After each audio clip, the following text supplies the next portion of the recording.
Jadi dulu beliau pernah punya santri namanya Manap, ya, dari daerah Jawa Tengah, Magelang. Nah, karena beliau ini, karena santrinya ini santri yang miskin, tidak punya, nah setiap liburan selama bulan Sya'ban sampai bulan Syawal itu kerja di sawah-sawahnya orang. Akhirnya dapat upah 2 karung beras, ya. Ketika pulang, ketika kembali ke pondok pesantren, ternyata sudah ditunggu oleh Syekhona Khalil.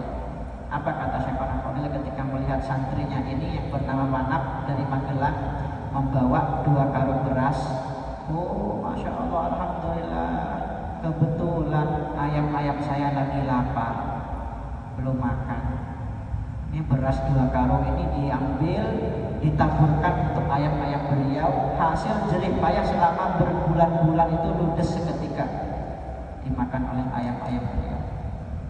Ini coba kalau santri sekarang digituin sama gurunya, oh, jangan macam-macam, ya, ya, ini hasil jerih payah saya.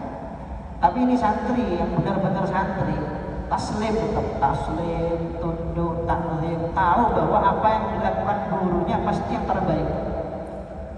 Gak cukup sampai di situ.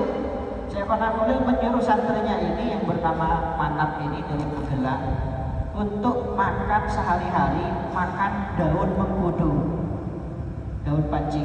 Tahu mengkudu kan? Ya, daunnya disuruh makan. Dan beliau mondok di situ. Coba kalau kita mungkin digituin sama guru kita, mungkin betah mondok itu paling 1 bulan 2 bulan, ya. Ini beliau mondok pada Syekhona Khalil bukan 5 tahun, bukan 10 tahun, mondok di sana selama sekitar 27 tahun, ya.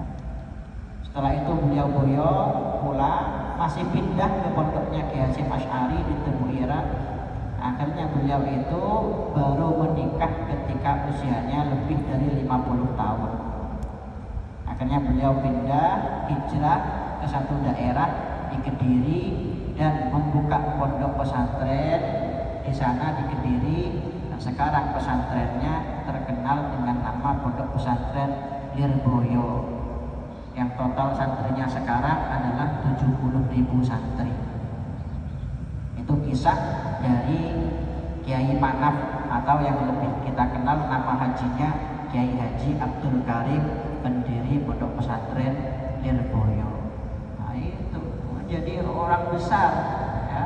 Pondok besar sekarang, salah satu pondok terbesar yang ada di Indonesia.